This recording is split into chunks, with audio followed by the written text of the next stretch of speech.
We are on the air, and today you're in store for a special episode as it is not only our 50th episode, but it is our 1 year anniversary of MBA Waves. So, first of all, before we get started and introduce our guest, I'm going to let Bara take over for a second and just say her word for happy 1 year anniversary. Well, that's 3 words. Happy 1 year anniversary is more than 4, maybe. Yeah.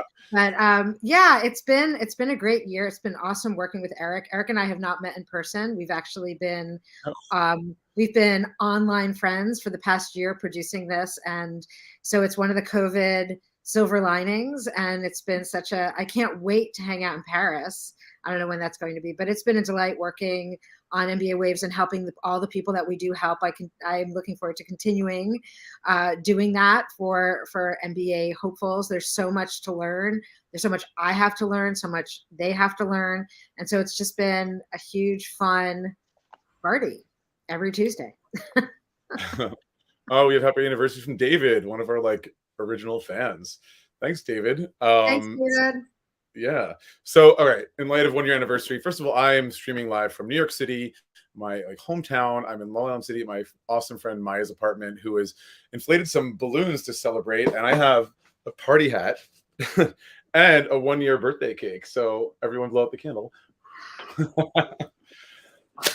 All right. So that makes 1 year. Awesome. I also want to say special thanks to some of the people who were with us from the beginning, like Petia Whitmore, Avi Goodman, Al D was with us, to all of our guests that we've had throughout the last year. Amazing. Especially the repeat guests. My God, I've learned so much from you and had such a good time developing this project. And I'm going to take this hat off now. So I'll just forget it's there. And yeah, so as we always start, MBA Waves was founded by a group of coaches and experts in the whole universe of MBAs, people who are looking to do an MBA or business school in general. This is a great place to learn a lot of good stuff, free stuff, to network, to meet people, and yeah, to begin your journey. And today's episode 50, is called Employer-Sponsored MBAs Back to the Future, a fun title inspired by my friend and colleague and special guest today, Ray Letsky from InStride. Ray, hi. Hi, Eric. How's it going? Delighted to be here. Thank you. This is an honor for me. Not only to get to be with you and to chat with you.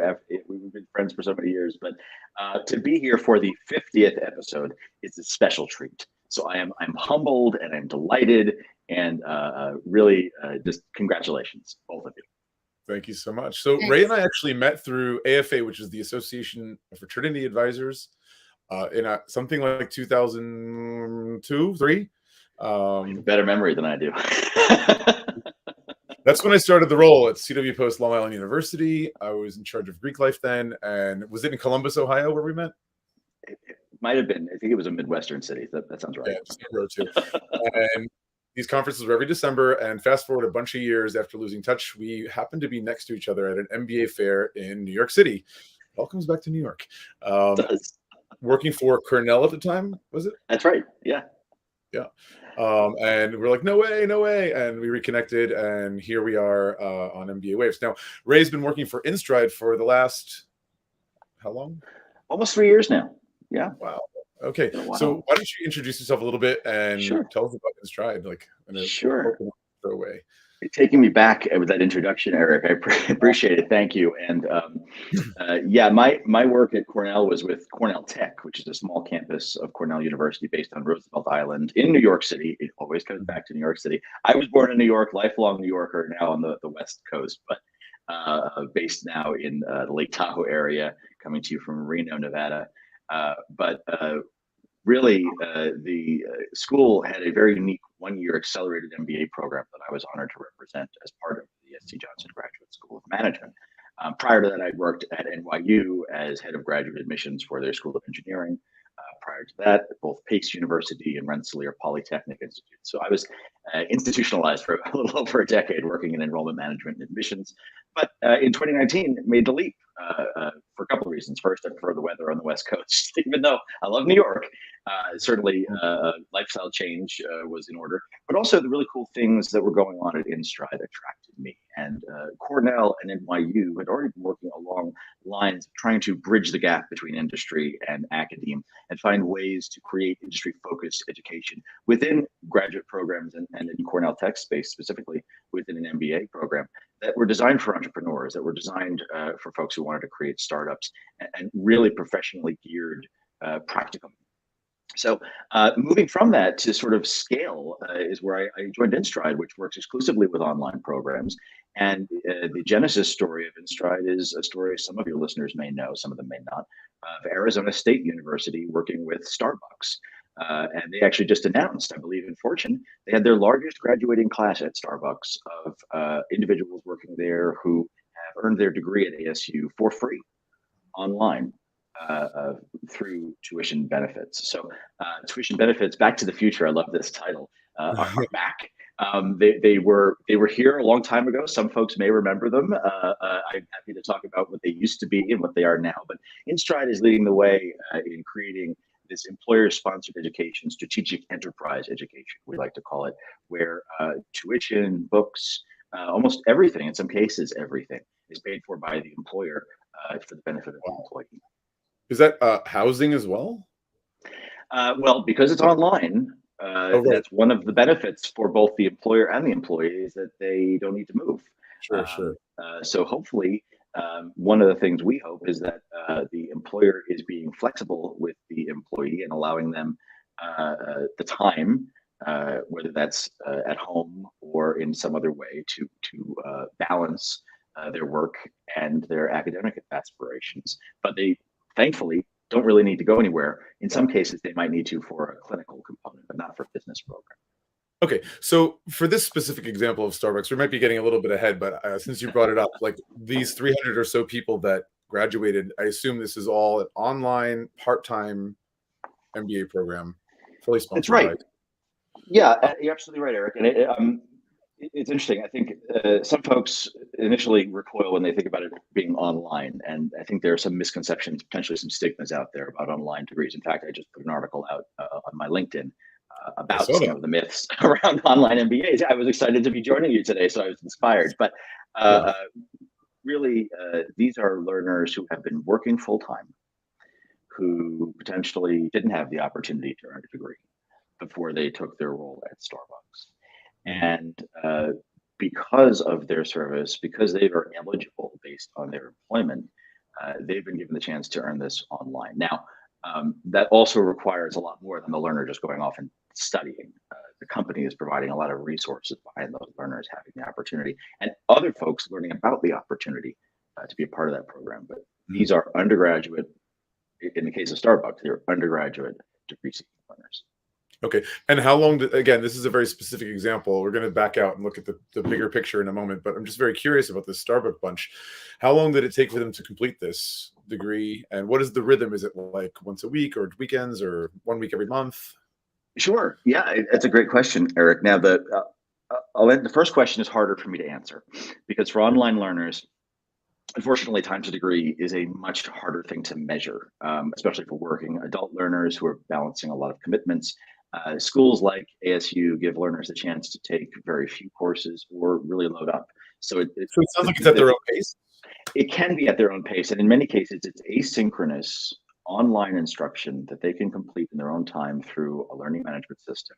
And occasionally there are live virtual instruction sessions, but those are usually where it's like a flipped classroom, where the learner has gone through a whole bunch of material and they're getting together with their peers and the professor to talk about content. Okay, interesting. All right, so let's step back a little bit and look at this a little bit more like big picture. Obviously MBA Waves is more centered around people seeking their MBA, but like spoiler alert, InStride works with people seeking degrees outside of the business world as well, as I understood. So we'll come to that in a minute. Like, very interesting, this idea of employer-sponsored MBAs, as you had come up with this title, Back to the Future. This is something we've not seen in a while. Like, as long as I've been in the whole MBA universe, apart from Japan, where employer sponsorship is kind of common, getting your MBA paid for by your employer is almost unheard of. So, like, what's going on here? Like, how have sponsored MBA programs been making a comeback? You mentioned this example of Starbucks, but what's driving this? Yeah, let's talk about MBAs specifically, because you make a really excellent point that it is sort of unheard of. There was a time way back when, where executives were given opportunities to attend, usually programs that were designed specifically for them, either through industry partnerships with specific business schools, or where there was a potential faculty relationship with some kind of organization. You would see this happen in economics and finance. You would see this potentially happen in technology a bit, but these were reserved for very few high potential executives, usually folks who were not really what I would call your traditional MBA bound student. These were senior folks who were probably getting this as a perk more than as a credential they were looking to advance their career with. It's softened a little bit, I think, more recently. For example, my experience at Cornell, working with the Cornell Tech MBA, was that there was a group of learners from MasterCard. And they have a relationship where MasterCard will send about 5 learners a year to Cornell Tech to go through this on-campus, highly selective MBA program.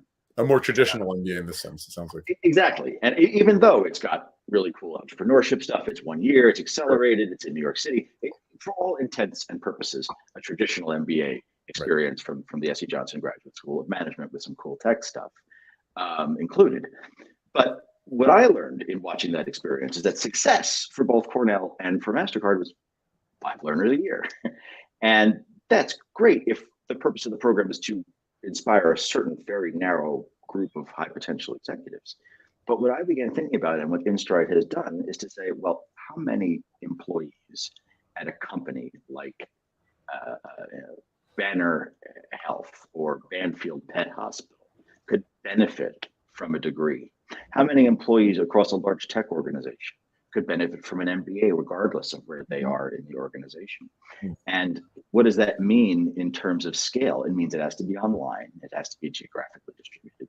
And we probably need lots of different kinds of options of MBAs. It can't just be served by one institution.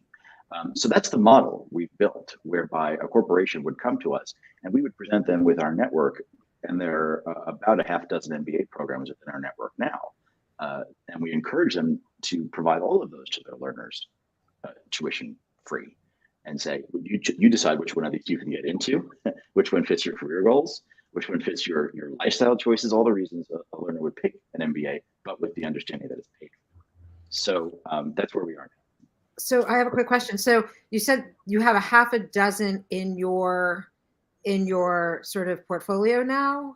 That's right. And are there many more MBAs that are online, that are out there, that you have someone on staff that's going out to see if you can actually come up with a particular attractive program for them? Or how does it work?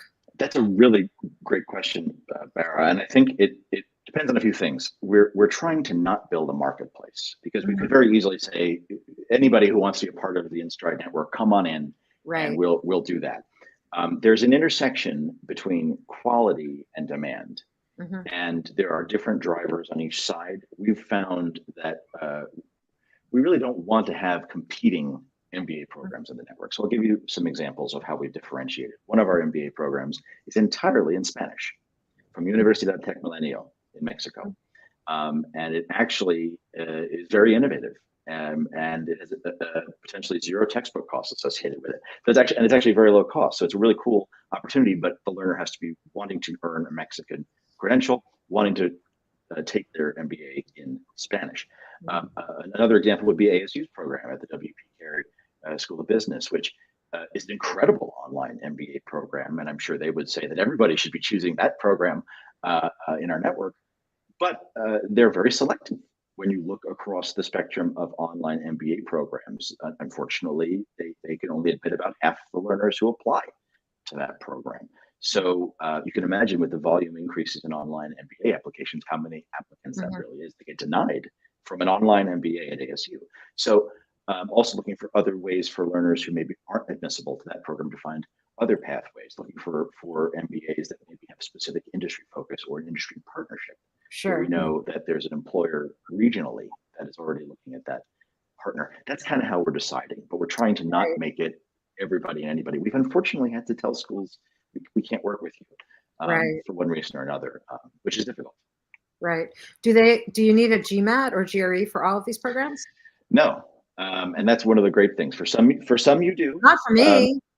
Well, it's a great thing for some learners. Sure. Right? No, it is. So Absolutely. I would say that the GMAT prep part of this is necessary for the selective programs.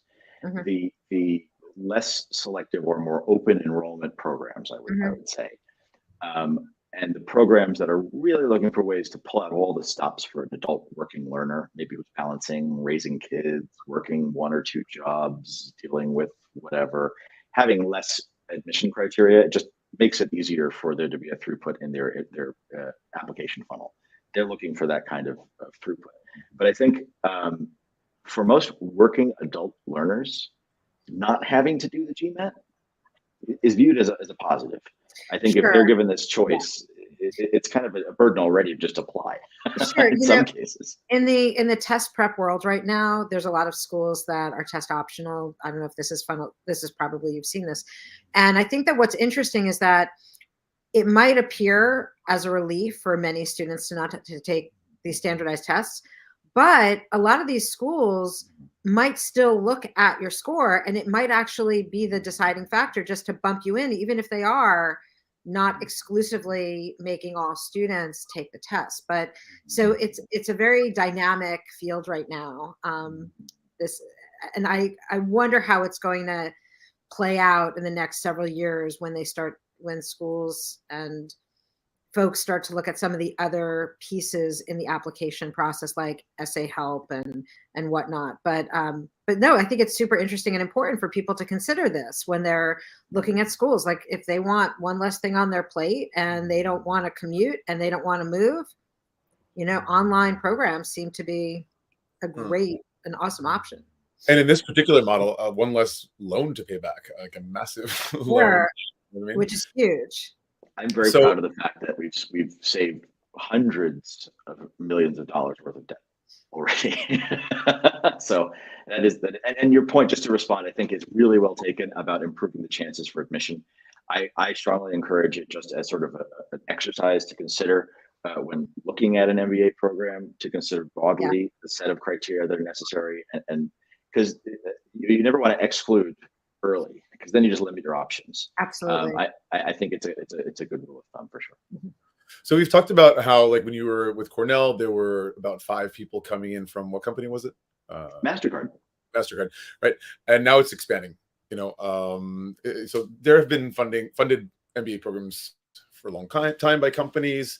But what's changed? Why are companies thinking about, okay, we want to get many more people, at this higher level of education? What's the incentive? What's the added value for the company? Why are they willing to do this?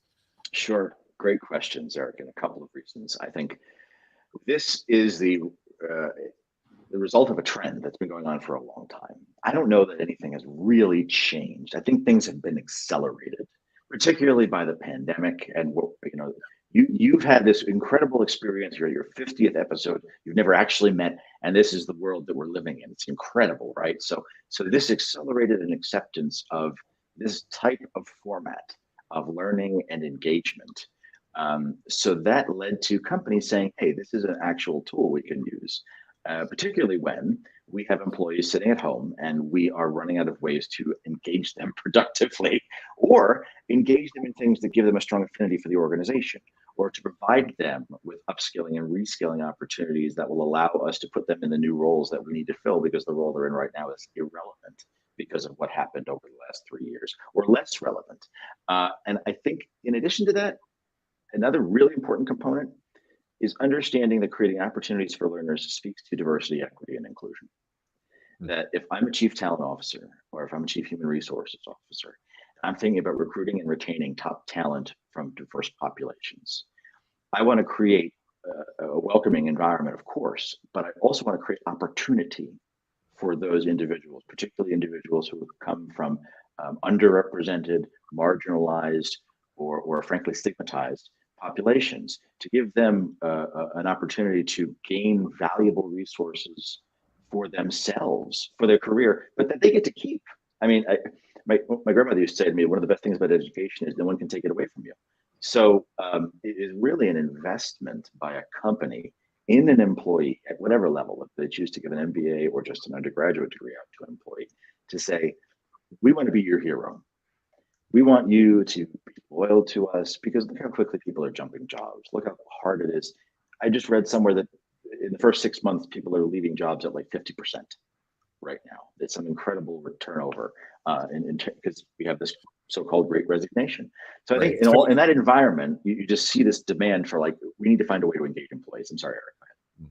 Oh, no. It was just commenting. It's a kind of a historic moment. And I think it's very timely. Well, it's maybe not the right word. Starbucks was an early adopter of this idea, and it's what's going on with Starbucks these days. What you see in the media, a lot of unhappy employees. They brought back the former CEO. Well, it's his third time in the position, and he is really taking a very grassroots approach. It seems like to listen to people, to go into stores and really understand and what their gripes are, basically.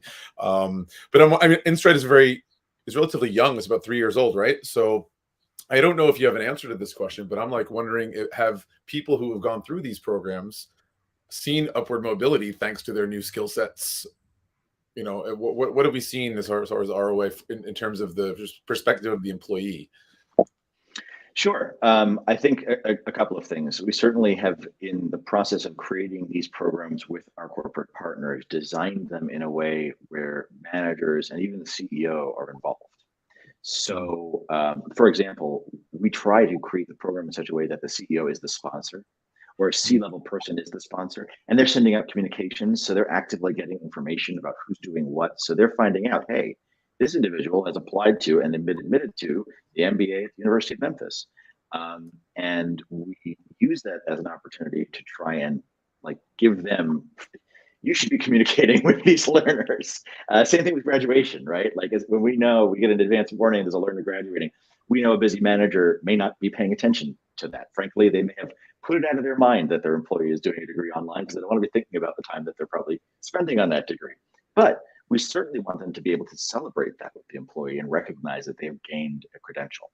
Beyond that, we look for ways for learners to give us feedback all the time about the skills they've acquired.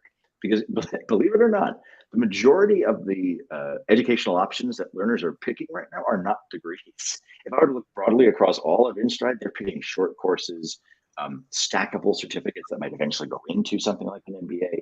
But the short form skills-based credentials are super popular right now. So when a learner goes through an InStride program, they usually have a very targeted outcome in mind and a skill that is either for the job they're in, or potentially for a transition within their company. We hope not to leave their company. That would be the unhappy path where they finish their program and then they take their new credential and they leave their employer. That's what we're trying to avoid that. So I think on both sides, we're trying to foster understanding of what the learner is doing, what that means for the organization, and how everyone should be excited about it. Okay. But we don't actually have yet, to your point, 3 years of data.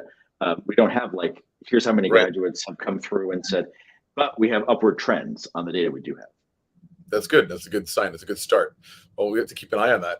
I did ask you, I'm not really sure if I got enough of an answer, but I was asking about the duration. I know it's hard to answer, but estimated, is it usually like a year, 2 years?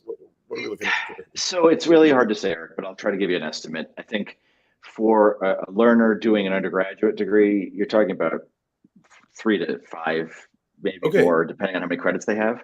For an MBA, for a master's degree, a learner who is really motivated could do it in a year or two. If they want to spend 3 nights a week online doing stuff. I mean, it's doable on their own time frame in a lot of cases. So just, for example, I go back to ASU because they're our founding university partner, but their programs are structured in such a way where a learner who really wants to load up and has that benefit from their employer could be taking 2 classes every quarter and bang them out kind of like a normal on-campus student would in terms of timeline. Okay.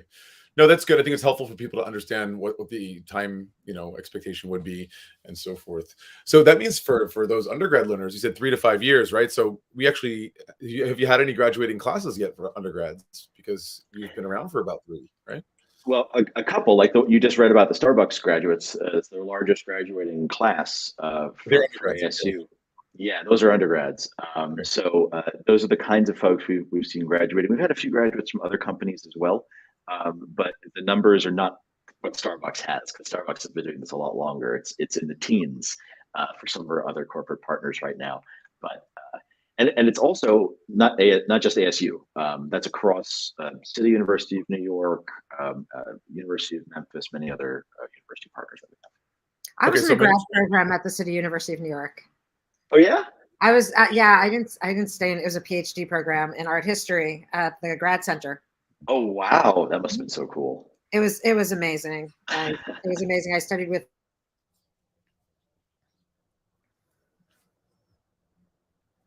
Uh-oh. Uh-oh. I think Bar is frozen. Oh no, it was such an incredible experience. It froze her. Yeah. There's another New I York. froze. Yeah, you're back. Okay, great. I'm back. Anyway, it was great. I studied with Robert Storr, curator, and it was wonderful. It was great. Great school. Nice.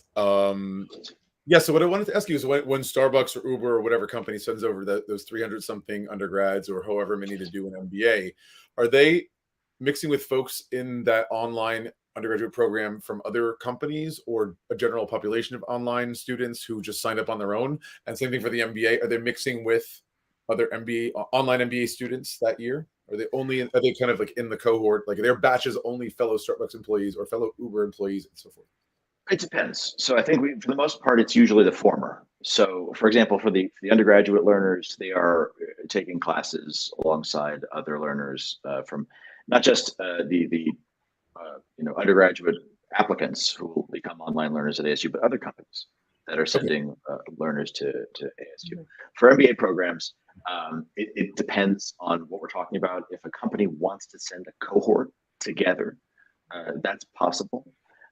Because there are some cohortized programs that we offer, but because there are many cases where it's an asynchronous program or it's a program where a learner is expected to be somewhere in the world, but there's no real expectation of synchronous meetings, those programs are likely not going to be like that. Okay. Okay, so it's possible for a company to decide they want a cohort to exist only of people from that company, and in which case, I think I'm going to ask. I guess they are able to really customize that MBA program. It's really, adapted to Starbucks or Uber's whatever needs, and maybe the business cases that they study are in-house cases, or do they look outside? Like, what That's happens creative. That's definitely interesting. I actually think there's definite opportunities for collaboration. I'll say that. We've had there? conversations where, and I wouldn't say it was something that would be done for like academic credit, but where a university faculty member might collaborate with a corporation to deliver some kind of specialized training. That would be the kind of thing. But I think you can. There are other examples of this. Like for example, Harvard Business School online doesn't deliver MBAs, but they have these sort of short form certificates that can stack together into a credential of readiness for an MBA. So that's not for credit either, but it could be used for credit. It's like one of those squishy things. So I think that there's this sense that if we're going to really customize the content, we have to decide whether or not we want to award credit for it. I think what's more likely is a company would create a cohort, and that cohort would sort of be handed over to the university, and the faculty members would individually decide, can I substitute this for that? Can I make it more relevant to these folks? Because I know I have an audience of entirely folks from pick your corporation. That kind of commitment is much more like the original tuition benefit programs that we were talking about, like Back to the Future. The difference now would be that when you scale and you offer this to maybe hundreds of employees across dozens of work sites, the cohorts become much harder to manage. Like Harvard Business School Online does that with a beautiful LMS that they built for their online certificates. But for an MBA program at scale to do that might be a little hard. Sure. Because the one thing I'm thinking about next is very much about the peer-to-peer learning, right? And so there's an advantage, I think, to learning from people from other companies, like other ways of thinking about business, other challenges they face, other best practices that they can adopt into their companies. So there's that. And on a bigger scale or large, more macro way of thinking about just networking in general. So how is that achieved in an online model? Is there any kind of hybrid activity happening? Are there in-person moments? What happens? Absolutely, it's a combination of all. So, and across different kinds of programs too, because just kind of back up for a second. I keep using ASU as an example. I'm an alum. Can't do the thing. Go Sun Devils. But they have they have all kinds of different schools. So like the Thunderbird School of Global Management also has an online program that's very competitive. Yes. All of these programs have that peer-to-peer component. Whether that's a cohort that's been created because they all enrolled at the same time, so they're all meeting together. Maybe they're not from the same company, but they're going to be engaged in the same content together, so they'll have those peer-to-peer interactions. They'll be looking at the same cases, and they'll be presenting together. So I think that for folks who are thinking the online MBA is just going to be really easy, and it's actually probably not even worth the money because like you don't even get to meet anybody. Some learners might be really surprised to discover the time commitment is heavy, but it's asynchronous, or it's requiring you to kind of negotiate with your peers based on which time zones you're all in, what time will work for you all to actually meet. That's where we'll come to an employer and say, give your employees a little bit of flexibility, right? They've got a cohort with people in Dubai and people in France or wherever, and they got to figure out a time to meet. So if you can't make that 8:30 meeting once a month, let them do it. They're on this mission. So trying to be flexible, trying to give the managers the tools to be able to understand that kind of thing is going on. So it also trains people to think more globally. Like you have to deal with people in different time zones like we are right now. Normally I'm in France, so it's even more spread apart. But yeah, I think it's a good training for the future of work. I would also add, just as a component of this, there is an expectation, right, of what an on-campus traditional MBA experience includes. And some of those things you just cannot do online. So I'll be the first one to admit that there are big differences between an online MBA and an on-campus traditional MBA. And if someone really wants that experience, maybe an online MBA isn't the right pick for them. Sure. But I would also say that if we're thinking about costs, we're thinking about a new paradigm of work, we're thinking about virtual, you can argue that this is a different kind of MBA experience that might suit a learner who's really looking just to get the skills and maybe some networking that's important for them. But what they really want to acquire is the credential, or for some other purposes, maybe the different place in their career. So just knowing that thing admissions officers all say that you have to find the right fit, that kind of holds true for online MBAs too. I think for some learners who don't really want to be forced to speak with a sign in front of them in a classroom, they might enjoy being able to talk to their peers in a computer mediated way. I mean, there's loads of people who, for whatever reason, they might have children or parents to take care of, or it's a financial reason or a medical reason, that an in-person MBA is not an option. And so having access to the education and the whole experience online is a great door opener for so many. Barry, I think you had a question about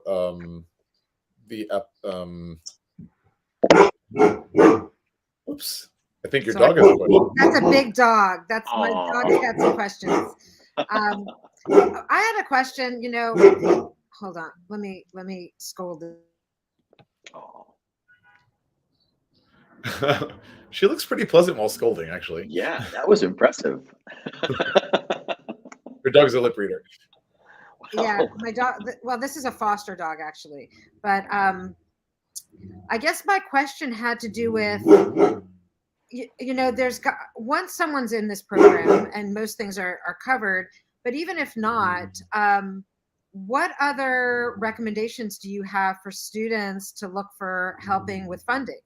Like, I know that there's the Foundation Center in New York City, and they have like this library, and they've got an really extensive online repository of different scholarships and funding that's available. But I think that students sometimes you actually don't have to look that far out. You can look at your religious institutions, your civic engagement. Like, there seems to be a lot of ways to get funding that don't cover all of your all of your fees, but do you recommend other places for students to look in addition to going through InStride's programs, or if they wind up not being able to be admitted to a program through you, what are the next steps? And maybe those are 2 or 3 questions. Sure. No, I think this is a great question. And I think cost is important here. And one of the challenges we have is that there are times where employers will want to limit the amount of tuition benefit they'll provide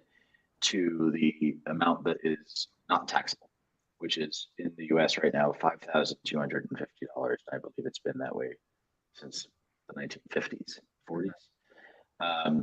Well, we're going back there, so, right? Yeah, well, in some ways we are. I mean, if money was worth that, it'd be great.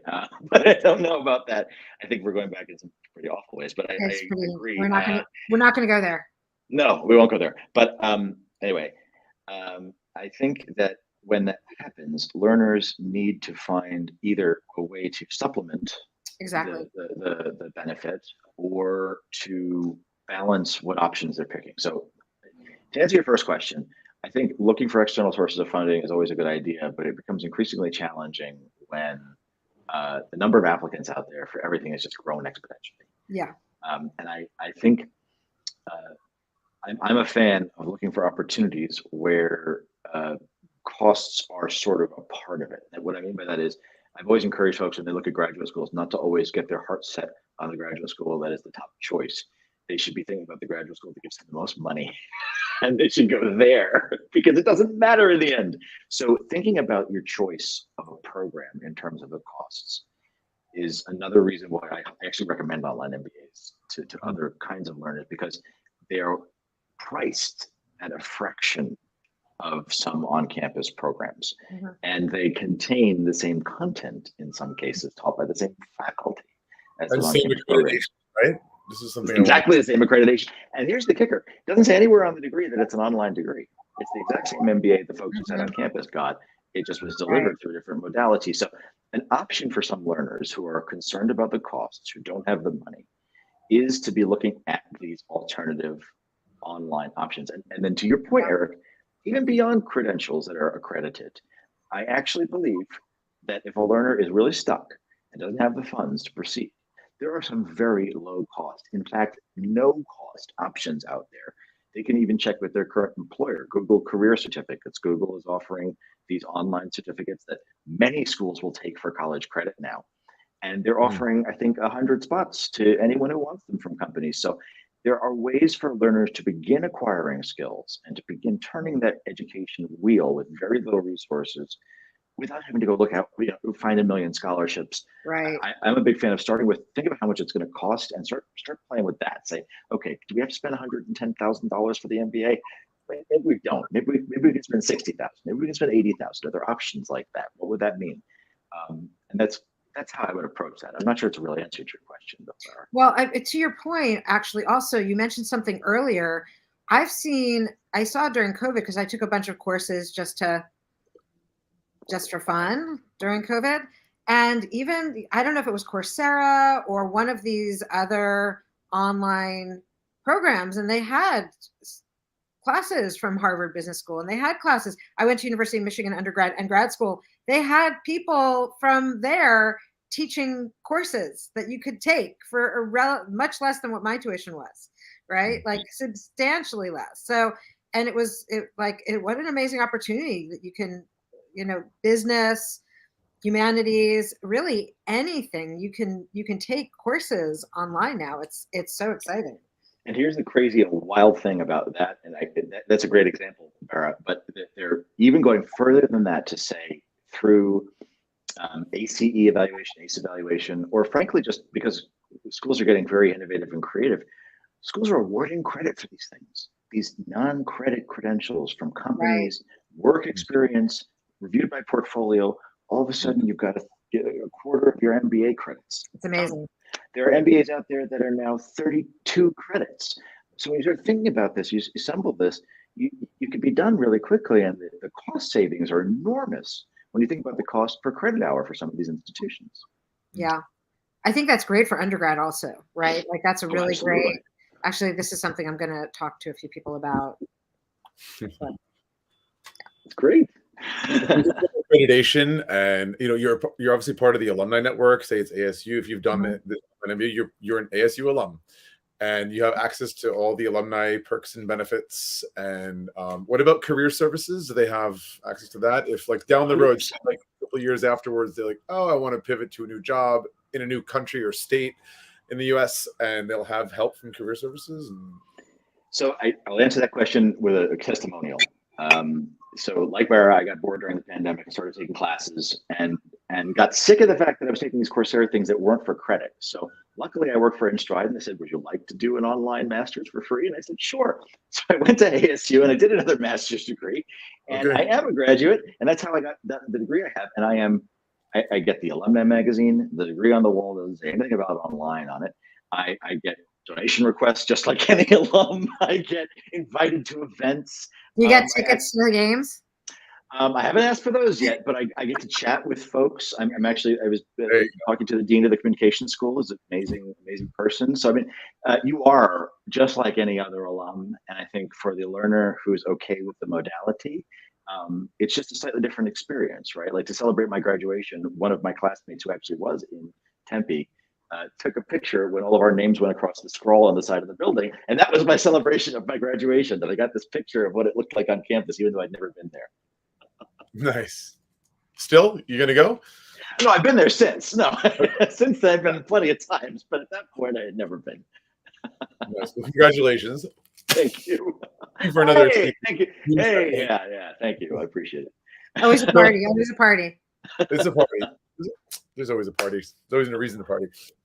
Look, we're about 40 minutes into the episode, and we've learned a lot. But like some of the major takeaways is like, and here's what I want you to correct me if I'm wrong. If you are looking for a way to get your MBA that is going to be a lot cheaper, a lot faster, to be able to do it from distance, you can get it sponsored by a company that has to have a relationship with a company like InStride, right? So if you're like listening to this episode and you're thinking, this is possibly interesting for me, what's the best thing for them to do?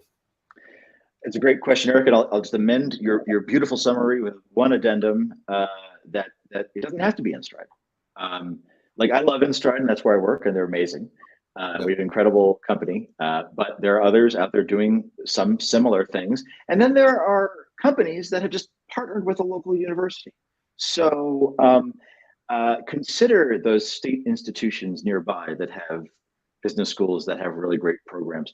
What can you do? You can talk to your talent and HR team.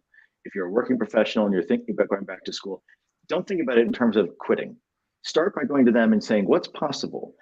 Because I've also heard of examples where companies, in an effort to help create something like this, they will just kind of build it on demand. So if you have an opportunity in mind, if you have an online program in mind that you think would be good and you've researched it, bring that plan to your HR and benefits team. See what they think about it. See if it's feasible. Because you might be surprised by the answer. A lot of companies are doing this. Yeah. Good. That's what I wanted to hear. It's great. I mean, in most of the case, you said there's not really a requirement. They have to stay in working for the company for years afterwards.